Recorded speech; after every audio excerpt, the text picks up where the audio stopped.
I'm Matt with the training division. We're going to be going over the storm stick in the month of March. AFMA is rolling out a new decon policy, and as part of that is this storm stick device for gross decon after an exposure incident. So every engine in the authority is going to get one of these, and they come in a nice little carrying case that'll fit in the side compartment, and in that case is everything on this table. So we've got the storm stick device itself, and then down here at the bottom is where we're going to end up putting the detergent pods that are going to help wash the carcinogens off of our turnouts before we bring them back to the extractor. You're also going to have a grab bar bracket right here, and it only works in one direction, so you want to make sure that the keyhole is facing up when we mount this to the back of the truck on a grab bar. We do want this about 5 feet off the ground so that the top of the storm stick is sitting at about shoulder height. We've got a 2.5 adapter. We're going to connect the storm stick device to any 2.5 discharge on the truck. You are limited by the length of the hose that connects to the storm stick device. So we need a grab bar for the bracket that's within 6 feet of a 2.5 adapter. Each pack also comes with 2 brushes that we're going to use to assist in the decon process. And we get a pack of detergent pods that go in that in the storm stick base itself to help clean off the turnouts. We're also going to have an extra filter, and if we forget anything that's in this video, there is a quick use guide in the package as well. Let's talk about some technical aspects of the storm stick. We're going to connect to a 2.5 discharge that is within 6 feet of a grab bar to mount to, and we're going to pump this device at idle or about 50 psi. Each one of these detergent pods is good for 250 gallons. The storm stick device shouldn't be just left running because we're going to burn through these pods. We're going to turn it on when a firefighter comes up to decon and then turn it off when they're done.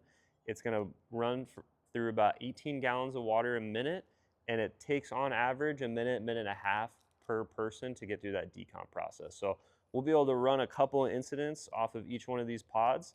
They are wrapped in plastic. You don't have to unwrap them. You just drop them into the device and the plastic will wash off. As it runs down, if you come up to set this up and you realize like, hey, I've only got 1/3 or 1/4 of a detergent pod left, it's big enough that we can stack another one on top of it and it'll work seamlessly. So those are kind of some technical things to talk about, and then we'll go over how to set it up. So when we're setting up the storm stick, first thing we need to do is locate a 2.5 discharge and a close enough grab bar, right? So on our truck, we're gonna use a rear discharge. If possible, set yourself up in the back of the truck away from the pump panel so that we're not dropping all of that contaminated water right at the side of the truck where we're gonna be walking in and out after we've deconned, right? So we're gonna come up to this 2.5 discharge. We will put on the adapter, and then we're gonna want to close that valve, right? Once the discharge adapter's on, we're gonna grab the grab bar bracket, which again, we want this keyhole facing up so that the storm stick will mount into it correctly. We're gonna open this up and put this on a grab bar. Our grab bar adapter is attached to the grab bar. Again, we want to be about 5.5 feet off the ground, so we put the storm stick at shoulder height. And then we also are going to make sure this keyhole is vertical facing up, right? Once that's in, we're going to grab the storm stick itself and place it in the grab bar adapter. So the top of the storm stick, that keyhole fits the back of the connection for the hose, and you just drop it right in. Once the storm stick's in the grab bar, we're gonna double check and make sure we have detergent in the detergent holder before we connect to water. In this one we don't, it's empty, so we're just gonna take one of those detergent pods out of the box, leave it in the plastic, and drop it in. Put the cap back on, and then this connects to that 2.5 discharge with just a quick connect adapter.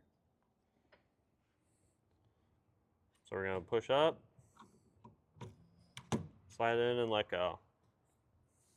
And we're gonna pump this at idle or around 50 psi When a firefighter is ready to be deconned, they'll walk over, we'll turn the lever to on, allow water to come out. It's going to run through here at about 18 gallons a minute, and it should take them a minute, minute and a half to go through that decon process. For the single member decon procedure, we're going to approach the storm stick wearing full PPE, including being masked up and on air. The first step will be opening the valve on the 2.5 adapter. Next, you will rotate 360 degrees for the initial soak and start of the decontamination process. Dip your head forward to rinse the top of your helmet while attempting to reduce the amount of water that could flow down the inside of your turnout coat. After that, you can close the valve on the 2.5 adapter. Then we will use the brush to remove as many large contaminants as possible, as well as help work the detergent into our turnouts.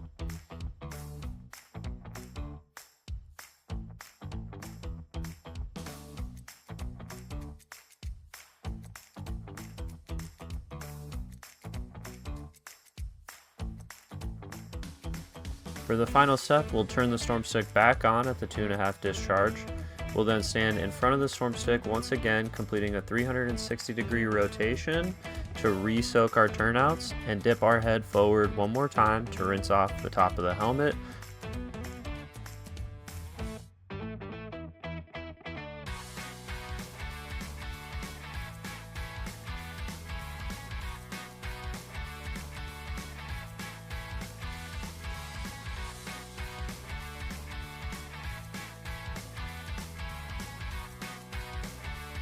The dual member decon procedure follows the same steps as the single member. We'll start by turning on the storm stick at the 2.5 discharge. You will then complete a 360-degree rotation to soak your turnouts and rinse off the top of your helmet. At this point, you can turn the 2.5 discharge off, grab a brush, and start brushing yourself down. A second member that is in full PPE, including mask and SCBA, will take the second brush and help to clean the opposite side of the firefighter going through decon.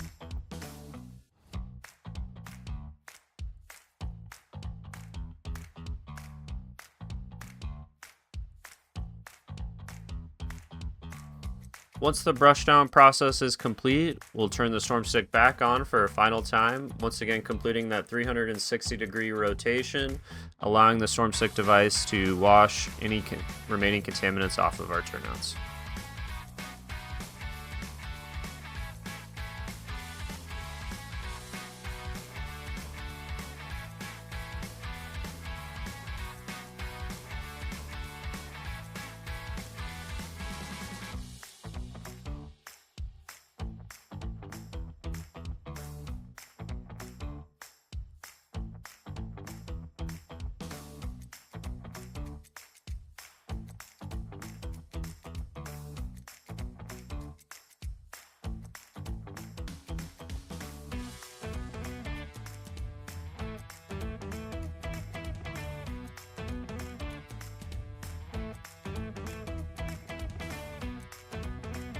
When removing our PPE, remember to replace structure gloves with EMS gloves to reduce further exposure.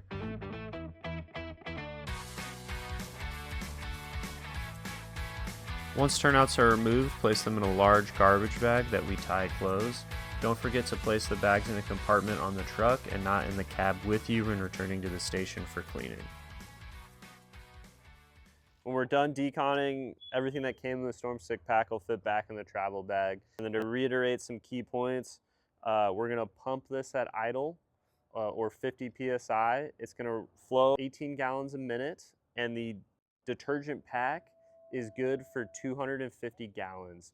And then again, when we're going through the decon process, we don't wanna just let water free flowing because we're gonna burn through these detergent sticks. So we're gonna turn it on, do our soak, turn it off to clean and brush down, and then we'll turn it back on for the final rinse.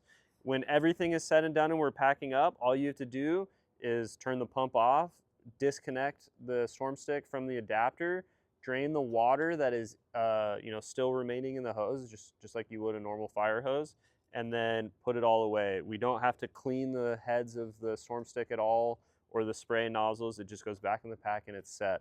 The detergent can stay in the carrier That way it's ready to go for next time. Just every time we set it up, I would check and make sure we have enough to get through that operation. If not, you can stack a second stick on top of it.